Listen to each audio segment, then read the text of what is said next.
لله رب العالمين نحمده ونصلي ونسلم على رسوله الكريم الحكيم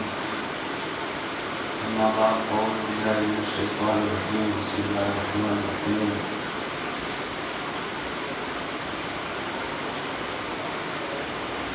قل إن كنتم تحبون الله فاتبعوني يحببكم الله ويغفر لكم ذنوبكم والله غفور رحيم صدق الله مولانا العظيم.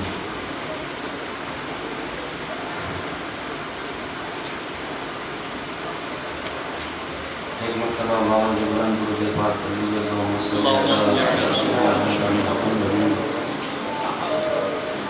عدد ما فی اللہ صلاۃ دائمۃ دوام ملک اللہ. ایک مرتبہ اور باوجہ بلند اللہم صلی اللہ علیہ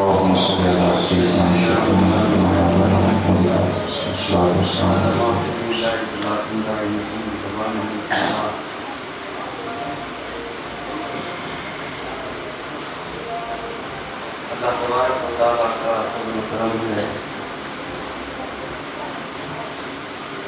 کہ اس کی جو توفیق سے ہمارے سرکار کی محفل میلاد کی ذکر میں بیٹھے ہوئے ہیں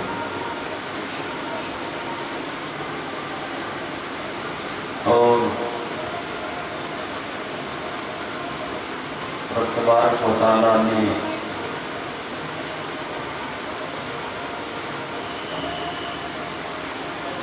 یہ ساری کائنات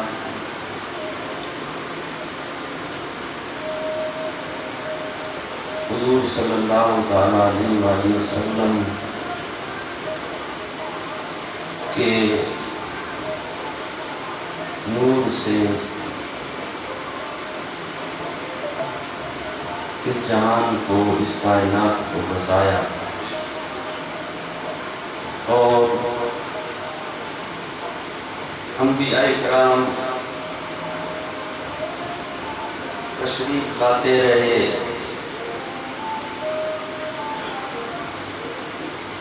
اور تبارک و تعالیٰ نے انہیں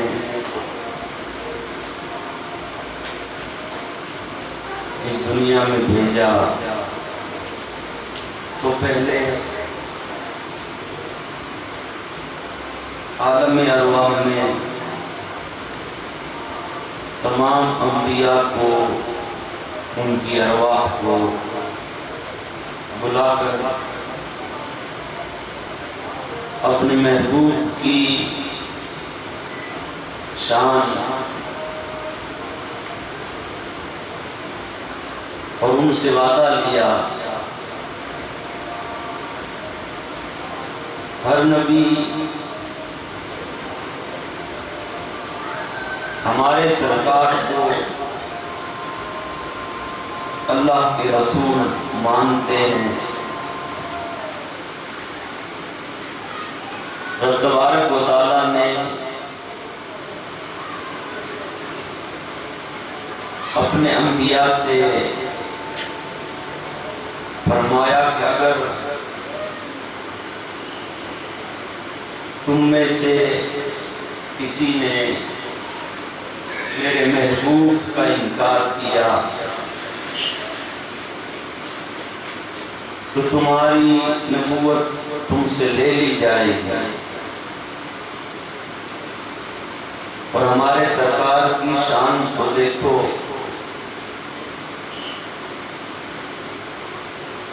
ہم تمام مسلمان اگر کسی نبی کا انکار کریں تو ہم مسلمان نہیں رہتے. اور سرکار کی شان وہ ہے کہ اگر کوئی نبی آپ کی شان کو اور آپ کو نہ مانے تو اس کی نبوت نہیں رہتی ہے. ہمارے سرکار آخری رسول بن کر تشریف لائے اور آپ نے فرمایا کہ اب میرے بعد کوئی لا نبی یا بعد میرے بعد کوئی نبی نہیں آنے والا. اب نبوت کا دروازہ بند ہو چکا ہے۔ کل جو ہم نے بات کی اس کے آخری الفاظ کچھ یوں تھے کہ ہمارے سرکار نے اپنے تمام صحابہ سے فرمایا کہ میرے بعد قیامت تک دنیا میں 30 دجال آئیں گے۔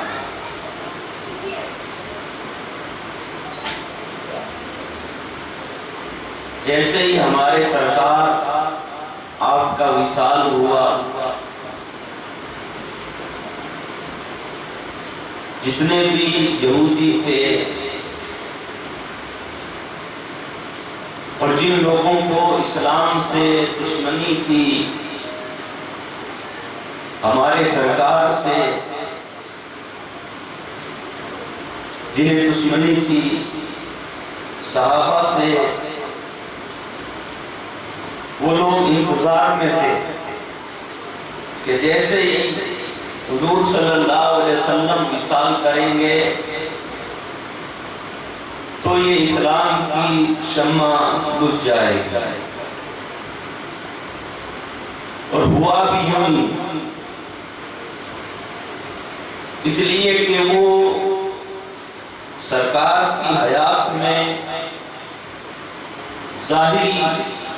ان لوگوں نے کوئی بھی آپ کے سامنے آ کر انہوں نے مقابلہ نہیں کیا، اس لیے کہ ان کی طاقت کم تھی، اور جیسے ہی سرکار کا وصال ہوا، ہمارے سرکار کے شہر سے جتنے بھی باہر گاؤں تھے اور جتنے بھی قبائل تھے، ان سب قبائل کے جو سردار تھے، ان سب نے اپنا الگ ہی طریقہ بنا لیا،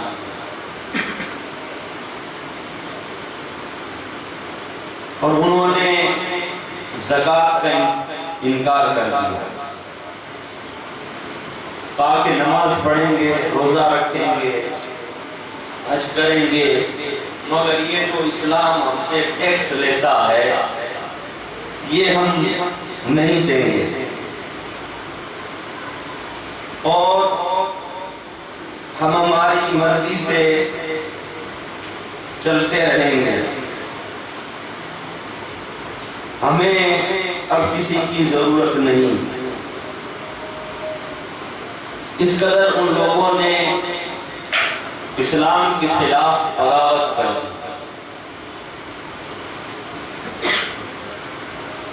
اس وقت حضرت سیدنا صدیق اکبر رضی اللہ تعالیٰ عنہ آپ نے ان تمام جو اسلام میں ہونے کے باوجود بھی انکار کر چکے تھے، اور یہودیوں نے سوچا کہ اب ہم مل کر شہر مدینہ پر حملہ کرتا ہے، تو حضرت سیدنا صدیق اکبر نے حضرت مولا علی کو، حضرت زبیر کو، ان تمام صحابہ کو شہر مدینہ کے باہر کھڑا کر دیا۔ اس وقت حضرت اسامہ آپ ایک بہت بڑا لشکر لے کر ایک بہت بڑی جنگ میں گئے ہوئے تھے، اور مسلمانوں کی زیادہ تر فوج حضرت اسامہ کے ساتھ تھی۔ کفار یہ سمجھ رہے تھے کہ مسلمان مدینے میں صرف تھوڑے ہی ہو رہے، اور ہم ابھی تھوڑی سی دیر میں ہی مدینے کے اندر مسلمانوں کو مٹا کر رکھ دیں گے۔ مگر حضرت سیدنا صدیق اکبر نے مدینے کے باہر صحابہ کرام کو کھڑا کر دیا اور آپ نے اندر کی تیاری شروع رکھی۔ مسجد نبوی میں آپ ہر وقت تیار رہتے، اور جن لوگوں نے زکوٰۃ کا انکار کیا اس طرف بھی آپ نے صحابہ کرام کے دستے کو بھیجا، اور یمن کے اندر ایک طلحہ سدی اس نے نبوت کا دعویٰ کر دیا، اور ایک اور جگہ پر مسیلمہ، جسے مسیلمہ کذاب کہتے ہیں، اس نے بھی نبوت کا دعویٰ کر دیا۔ جیسے ہی سرکار نے مثال کیا، ادھر ان لوگوں نے ہر ایک خود کو نبی کہنے لگ گیا۔ حضرت ابوبکر صدیق کے دور کے اندر 3 ایسے لوگ تھے، اور ایک عورت جس کا نام سجا بتایا جاتا ہے۔ ہمارے سرکار نے فرمایا میرے بعد کوئی بھی نبی نہیں آئے گا، تو اس عورت نے کہا کہ تمہارے نبی نے ٹھیک کہا کہ میرے بعد کوئی بھی نبی نہیں آئے گا، مگر میں تو عورت ہوں اور میں نبی بن کر آ گئی۔ اس نے الگ اپنا جال پھیلایا۔ مسیلمہ نے بھی جیسے حضور صلی اللہ علیہ وسلم آپ کے معجزات تھے، وہ بھی کچھ ایسی چیزیں ہیں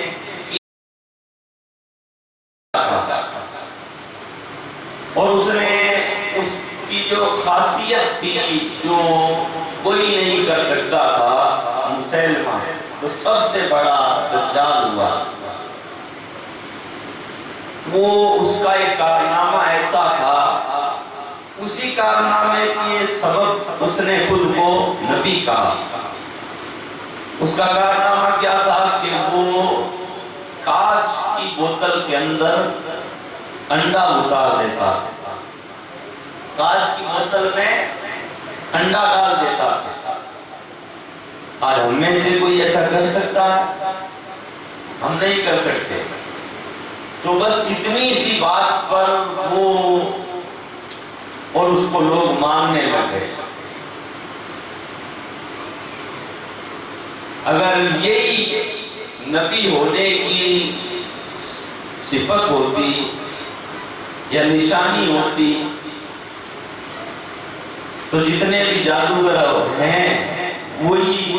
نبی ہونے کا دعویٰ کر دیتے، مگر وہ اور اس کے جو خاص لوگ تھے جنہوں نے اسے چڑھا کر اپنے گاؤں کے اندر، اپنے شہر کے اندر کہا کہ یہ مسیلمہ نبی ہے۔ اس نے پھر اپنے جو اس کے خاص آدمی تھے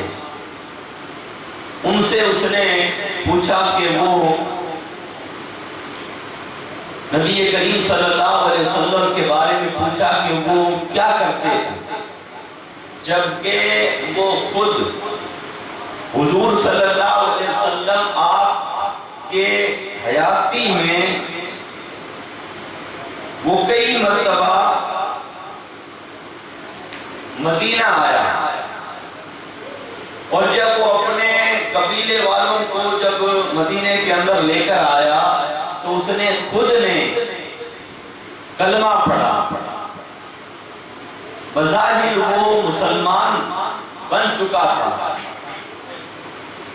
مگر اس نے حضور صلی اللہ علیہ وسلم کی بارگاہ میں آپ سے کہا کہ دیکھو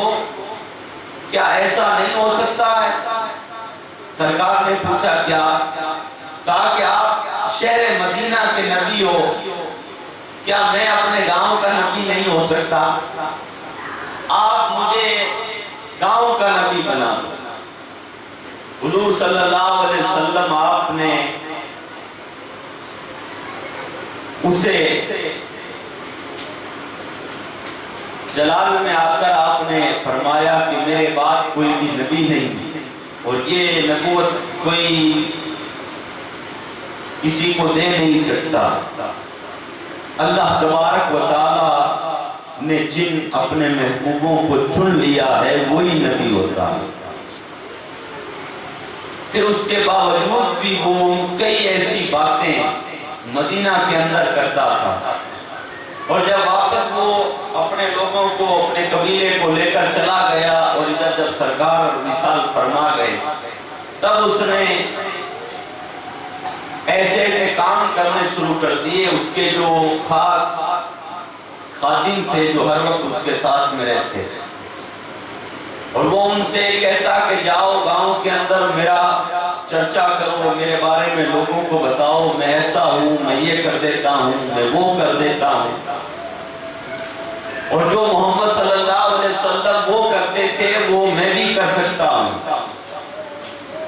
اور بتاؤ کہ وہ کیا کرتے تھے۔ تو اس کے دو خاص جو آدمی تھے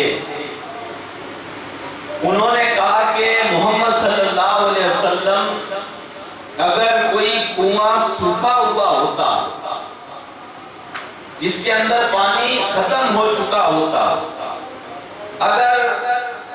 حضور صلی اللہ علیہ وسلم اس سوکھے ہوئے کنویں میں اگر اپنا لعاب ڈالتے تو اس کے اندر پانی آ جاتا۔ تو اس نے کہا کہ ایسا ہم بھی کریں گے، اس کا انتظام کرو۔ تو اس کے جو وہ دو خاص تھے، ایک کا نام محکم تھا، انہوں نے ایک گاؤں کے باہر ایک کنواں تلاش کیا جو پہلے سے ہی سوکھا، پہلے سے ہی اس کے اندر پانی موجود تھا، سوکھا ہوا نہیں تھا، اس کے اندر پانی ہے اور گاؤں سے بہت دور ہے۔ ان لوگوں نے گاؤں کے اندر کہا کہ فلاں کنواں، اس کے اندر پانی نہیں ہے، سوکھا ہوا ہے، پانی نہیں ہے۔ یہ 2-3 دن تک، ہفتے بھر تک یہ ساری بات پھیلا دکھا کہ وہ کنواں سوکھا ہوا ہے، جبکہ اس کے اندر پانی موجود تھا۔ انہوں نے کہہ دیا کہ اب ہمارے جو نبی ہیں، کون؟ وہ کذاب مسلمہ، کہا کہ یہ وہاں جائیں گے اور ہم سب ان کے ساتھ جائیں گے، یہ وہاں پر پھونکیں گے تو اس کے اندر پانی آ جائے گا۔ تو لوگوں کی بھیڑ جمع ہو گئی اور مسلمہ کو وہ سارے لوگ اور اس کے خاص 2 آدمی وہ بھی ساتھ گئے، اور مسلمہ نے اس بھرے ہوئے کنویں کے پانی میں، اس کنویں میں تھوکا، تو وہ پہلے تو پانی تھا اس میں، جب اس نے تھوکا تو وہ پانی ہی ختم ہو گیا، سوکھ گیا۔ انہوں نے کہا کہ یہ تو الٹا ہو گیا، اور لوگوں نے بڑی اس کی بے عزتی کی، کہا کہ تو ہم تو اس کو سمجھتے تھے کہ اس کے اندر پانی ہے، مگر پانی تھا، اس کے تھوکنے سے اور پانی تھا، وہ بھی ختم ہو گیا۔ وہاں سے انہوں نے لوگوں کے تانے سن کر واپس چلے آئے۔ اس نے کہا اور کوئی راستہ ڈھونڈو، اور کوئی طریقہ ڈھونڈو۔ تو انہوں نے پھر ایک اور کنواں دیکھا اور اپنے اس قذاب سے کہا کہ محمد صلی اللہ علیہ وسلم اگر کسی کھارے پانی میں اپنا لعاب ڈالتے تو وہ میٹھا ہو جاتا۔ تو انہوں نے کیا کیا؟ میٹھے پانی کا ایک کنواں تھا، اس کو مشہور کر دیا کہ یہ کھارا ہے، کھارا ہے، اور پھر اس مسلمہ کو لے کر آگے کہا کہ ابھی میٹھا ہو جائے گا، جبکہ تھا وہ میٹھا ہی۔ اور جب اس نے تھوکا تو وہ میٹھا تھا وہ ہو گیا کھارا۔ پھر انہوں نے کہا کہ تیری تو قسمت ہی خراب ہے، ہم جو کرنا چاہتے ہیں وہ تو نہیں ہوتا ہے مگر اور الٹا ہو رہا ہے، پانی میٹھا تھا اور کھارا ہو گیا۔ پھر لوگوں نے انہیں دھکے دیے، پھر گئے کئی ایسی اس نے باتیں تاکہ لوگ مجھے مان لیں، اور حقیقت میں لوگوں نے اسے مان بھی لیا۔ اس کے پاس اتنا مال تھا۔ پھر اس نے کہا اور طریقہ اپناؤ، اور کچھ کرتے تھے؟ محمد صلی اللہ علیہ وسلم کہا کہ ہاں۔ کہا کیا؟ کہ جب وہ اپنے گھر سے باہر آتے تھے تو ان کے راستے میں بچے بچیاں ان کے پاس میں جاتی، اور اگر محمد صلی اللہ علیہ وسلم جن بچوں کے سروں پر ہاتھ پھیرتے تھے تو ان کے جسموں میں، ان کے بالوں میں خوشبو ہو جاتی، ان کے اندر خوشبو ہو جاتی، کوئی بیمار ہوتا تو وہ تندرست ہو جاتا۔ تو اس کے خاص لوگوں نے کہا کہ آپ ایسا کرنا، پہلے ہی اپنے گھر کے اندر عطر کے اندر اپنا ہاتھ ڈبو کر رکھنا، اپنا ہاتھ عطر میں ڈبو کر رکھنا، اور ہم تمہارے گھر کے دروازے پر بچوں کی بھیڑ لگا دیں گے، اور پھر تم ان بچوں کے سروں پر ہاتھ پھیرنا، اور تمہارا ہاتھ لگے گا، خوشبو ہو جائے گی، کہیں گے کہ دیکھو جیسے وہ کرتے تھے ویسے ہی یہ کر رہے ہیں، یہ بھی نبی ہے۔ پھر انہوں نے جو گاؤں کے اندر ایک خوبصورت لوگوں کا قبیلہ تھا، وہاں سے بچوں کو لے کر آئے، اور ان کی خوبصورتی اتنی، اور ان بچوں کی زلفیں بھی ایسی سیاہ، اتنے حسین اور خوبصورت بچوں کو لے کر آگئے، اور اس مسلمان نے پہلے ہی اپنا ہاتھ عطر میں ڈبو رکھا تھا، اور جب وہ باہر آیا اس نے پھر بچوں کے سروں پر جو ہی ہاتھ پھیرا، بچوں کے جو بال تھے وہ بھی اڑ گئے، بچوں کے بال اڑ گئے، اور جو بچے حسین اور خوبصورت تھے ان کا رنگ بھی بدل گیا، اور وہ پہلے تو بڑی میٹھی آواز میں بچے بول رہے تھے مگر اب ہکلانے لگے، بول ہی نہیں پا رہے۔ اس قدر ان لوگوں نے کئی ایسی باتیں وہاں پر کی، اور اس کے باوجود بھی، اور ہوتا بھی یہی ہے، آج دیکھ لو کہ جو باطل ہے، جو جھوٹا ہے، اس کے پاس میں طاقت بڑی ہے، ہر حساب سے دیکھو، مال کے حساب سے دیکھو، حکومت کے حساب سے دیکھو، تو ان کے پاس میں طاقت بہت ہوتی ہے مگر ایمان نہیں۔ آج بھی دیکھ لو ہمارے پڑوسی ملک کے اندر جو غلام احمد قادیانی ہوا تھا، اس نے بھی نبوت کا دعویٰ کیا، اور اس کو بھی آج تک لوگ ماننے والے ہیں، اور مانتے ہیں، چاہتے ہیں۔ اس قدر جھوٹے لوگ آج دنیا کے اندر چل رہے ہیں، مگر ایمان والوں کی جو طاقت ہے وہ اللہ تبارک و تعالیٰ اور اس کے رسول کی محبت اور اطاعت ہے، اور کسی مال و دولت کی ضرورت نہیں۔ کسی بھی بزرگ ہستی، اللہ کے نیک بندے کو دیکھو، ان کے پاس میں بظاہر کچھ نہیں تھا مگر وہ لوگوں کے دلوں پر حکومت کرتے تھے۔ آج وہ اپنے مزاروں میں سو گئے ہیں، مگر اس کے باوجود بھی ہزاروں اور لاکھوں کی تعداد میں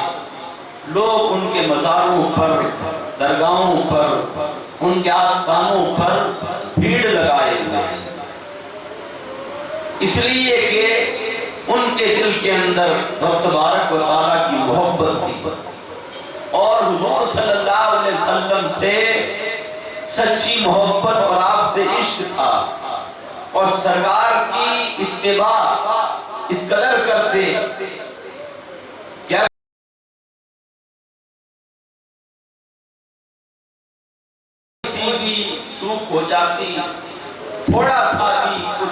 سے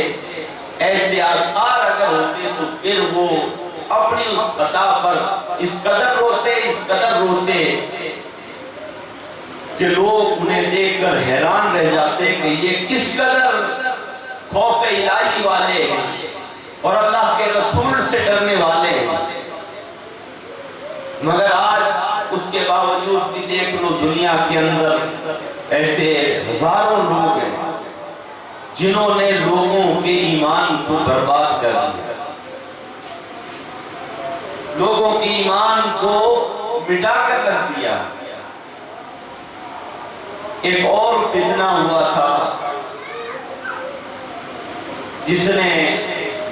خود کو امام مہدی کہا۔ اس دور کے اندر زیادہ وقت نہیں ہوا اور اس کو ماننے والوں کی تعداد بھی بہت زیادہ۔ آج میڈیا پر ان کے لوگ اور ان کے ماننے والے لوگ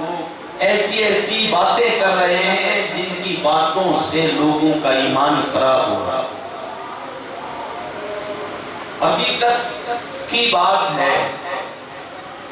میں نے خود نے ایک نوجوان کو دیکھا جو اس کا ماننے والا، جو حضرت امیر معاویہ کو برا بھلا کہنا، اور انہوں نے اس قدر دنیا میں فتنہ پھیلا رکھا ہے۔ تو یہ آج ہی کے دور میں یا اس سے پہلے نہیں بلکہ حضور صلی اللہ علیہ وسلم آپ کے وصال کے بعد میں یہ فتنے اس قدر اٹھے اور قیامت تک یہ فتنے اور یہ دجال آتے رہیں گے۔ اور انبیاء کرام حضور صلی اللہ علیہ وسلم کی محبت سے، اولیاء کی محبت سے، ان کے چاہنے والوں کے دلوں کو پھیرنے کا کام کر رہے ہیں۔ اللہ کے نیک بندے، اولیاء، رسول، انبیاء، ان سب کے لیے ایسے برے کلمات، ان کی توہین آج ہو رہی ہے۔ مگر جن لوگوں نے اپنا سب کچھ چھوڑ کر حضور صلی اللہ علیہ وسلم کے دین کی خدمت کی، ان کے ساتھ میں کیا ہوا کہ لوگوں نے انہیں بڑا ستایا۔ آج جھوٹوں کو لوگ چڑھا دیتے ہیں اور جو سچے ہوتے ہیں انہیں برا بھلا کہتے ہیں۔ یہ دنیا کا دستور ہے، اس لیے کہ یہ دنیا حضور صلی اللہ علیہ وسلم کے غلاموں کے لیے قید خانہ، اور جو دین اسلام سے الگ ہیں ان کے لیے یہ تو جنت ہے۔ وہ یہاں پر جو چاہیں کر سکتے ہیں۔ آج اگر ہمارے پاس میں مال نہیں ہے، مال کی کمی ہے یا اور کسی چیز کی تکلیف ہے تو ہمیں رب تبارک و تعالیٰ کی بارگاہ میں یا اپنے کسی دوستوں کے سامنے، رشتہ داروں کے سامنے، کسی کے سامنے ہمیں شکوے کا لفظ اپنی زبان سے نہیں نکالنا چاہیے، اس لیے کہ رب تبارک و تعالیٰ اپنے بندے کے لیے جو عطا فرماتا ہے اگر وہ بندہ اس پر راضی رہتا ہے تو اس کے لیے بہت فائدہ ہے اور اس کے لیے بہت بڑا انعام ہے۔ کیوں؟ اس کے لیے کہ اسے رب تبارک و تعالیٰ جتنا عطا فرماتا ہے تو کل میدان محشر میں رب تبارک و تعالیٰ اسے اس قدر عطا فرمائے گا، اس قدر عطا فرمائے گا کہ وہ خود حیران رہ جائے گا کہ میں خود غلط تھا جب دنیا میں تھا، میں اپنی زبان سے شکوہ کر بیٹھتا تھا، شکایت کر بیٹھتا تھا کہ آج میرے گھر میں اتنی تکلیف کیوں ہے، میرے پاس میں دولت کم کیوں ہے۔ آج ہر ایک کی حالت یہی ہے، مگر ہمیں ان چیزوں سے دور رہنا، یہ چیز اپنے دل سے نکال دینی ہے اور اپنے بھائی کے لیے، اپنے دوست کے لیے، اپنے پڑوسی کے لیے اچھا گمان رکھنا، کہ اللہ تعالیٰ نے اسے دے رکھا ہے تو اللہ تعالیٰ اسے اور عطا کرتا ہے، اس کے بعد میں یہ چیز ہے تو اللہ تعالیٰ اسے اور عطا کرتا ہے۔ اگر ہم یہ کہیں کہ میرے پاس میں نہیں ہے تو یہ ایک شکوہ ہو گیا، میرے گھر میں اتنی تکلیف ہے، اس کے اندر حکمت کیا ہے وہ اللہ تبارک و تعالیٰ جانتا ہے۔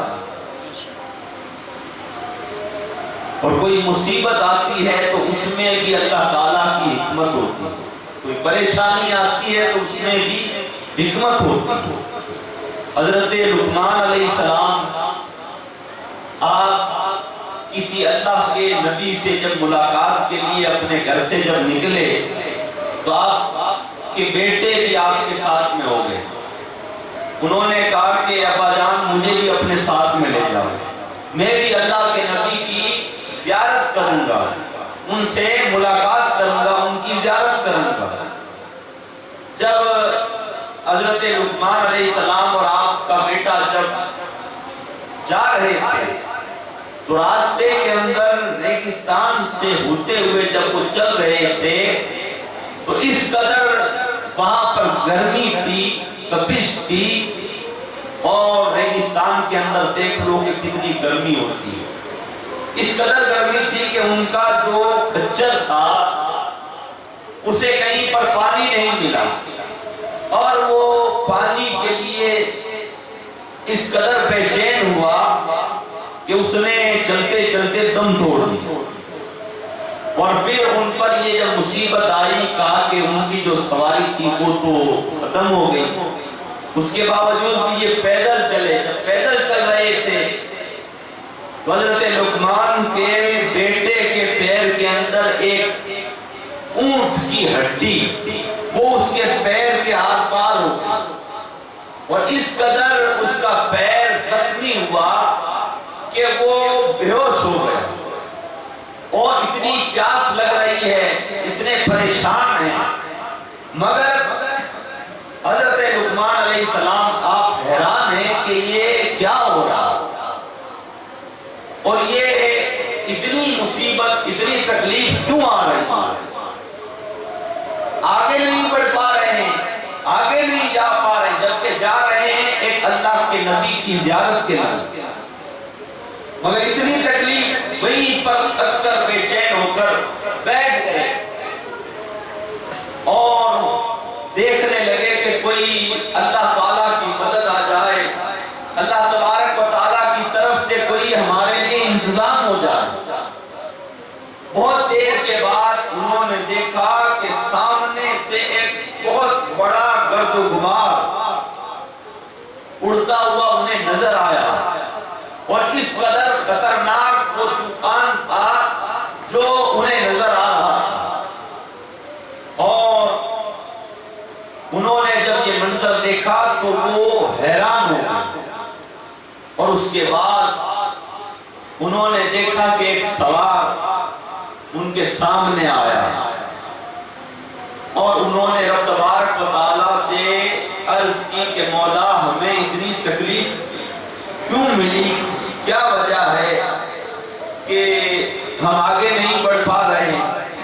ان کے سمجھ میں نہیں آ رہی تھی، اور جب انہوں نے وہ گرد و غبار اڑتی ہوئی دیکھی اور ایک سوار کو آتے ہوئے دیکھا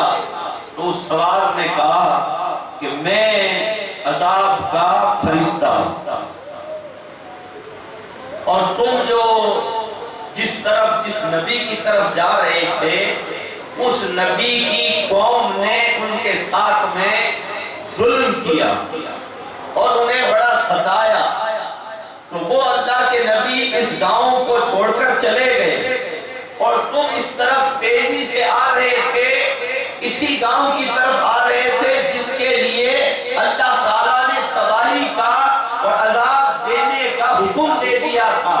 اور رب تبارک و تعالیٰ نے تمہیں یہاں پہنچنے نہیں دینا چاہتا تھا، اس لیے تمہارا کھچر مر گیا، تمہارے بیٹے کے پیر کے اندر ہڈی چبھ گئی، تمہیں پیاس لگی، اتنی تمہیں تکلیف ملی، اس لیے کہ تم وہاں پر رک جاؤ، اس گاؤں کے اندر نہیں پہنچو، اگر تم وہاں پر پہنچ جاتے تم گاؤں والوں کے ساتھ میں تم بھی عذاب کے شریک ہو جاتے، تم پر بھی عذاب اتر جاتا۔ بتاؤ کہ وہ تھوڑی سی تکلیف میں ان کی جان بچ گئی۔ تو رب تبارک و تعالیٰ کی جو حکمتیں ہوتی ہیں، اللہ تعالیٰ جو ہمیں تکلیف دیتا ہے تو اس کے اندر حکمتیں ہوتی ہیں۔ جو بھی چیز ہمیں ملی ہے اس کے اندر حکمتیں ہیں۔ اور حضور صلی اللہ علیہ وسلم کے صحابہ کو دیکھو کہ ان کا ایمان کس قدر مضبوط تھا۔ جب حضرت سیدنا صدیق اکبر آپ نے تمام صحابہ کو، امت مسلمہ کو جب سنبھالا، یہودی اور غیر لوگ یہ سمجھ رہے تھے کہ اب دین اور یہ اسلام مٹ جائے گا، مگر حضرت سیدنا صدیق اکبر آپ کی ذات وہ ہے جن کے لیے حضور صلی اللہ علیہ وسلم نے فرمایا، جب آپ مدینہ پہنچے تھے ہجرت کر کے، جب مدینہ پہنچے اس وقت سرکار نے مدینے والوں سے اور جو پہلے ہی ہجرت کر کے صحابہ آ چکے تھے ان سے سرکار نے فرمایا، اے میرے اصحاب، یہ ابو بکر وہ پہلے والا ابو بکر نہیں ہے، بلکہ اب ابو بکر کی حالت بدل گئی ہے۔ پہلے مکہ میں ابو بکر کی حالت اور تھی، جب ہم وہاں سے نکلے اور غارِ ثور پر رہے، وہاں 3 دن گزارے، اور رب تبارک و تعالیٰ کے رسول نے حضرت سیدنا صدیق اکبر کے سینے کے اندر وہ جو کچھ بھی اللہ تعالیٰ نے حضور کے سینے میں رکھا تھا وہ سارا کے سارا سرکار صلی اللہ علیہ وسلم نے ابو بکر کے سینے میں رکھ دیا۔ اس لیے آپ نے فرمایا کہ یہ وہ ابو بکر نہیں ہے جو مکہ کے اندر تھا۔ اور جب وہاں پر مدینہ میں پہنچے تھے تو اس قدر حضرت ابو بکر صدیق اور حضور صلی اللہ علیہ وسلم آپ کی صورت ایک دوسرے سے اس قدر مل رہی تھی کہ مدینہ والے حضرت ابو بکر صدیق کی طرف کچھ آ رہے ہیں، کچھ حضور کی طرف آ رہے ہیں۔ ان کو سمجھ میں نہیں آ رہا ہے کہ حضور صلی اللہ علیہ وسلم کون ہے اور ابو بکر کون ہے۔ اس قدر سرکار صلی اللہ علیہ وسلم کا فیض حضرت ابو بکر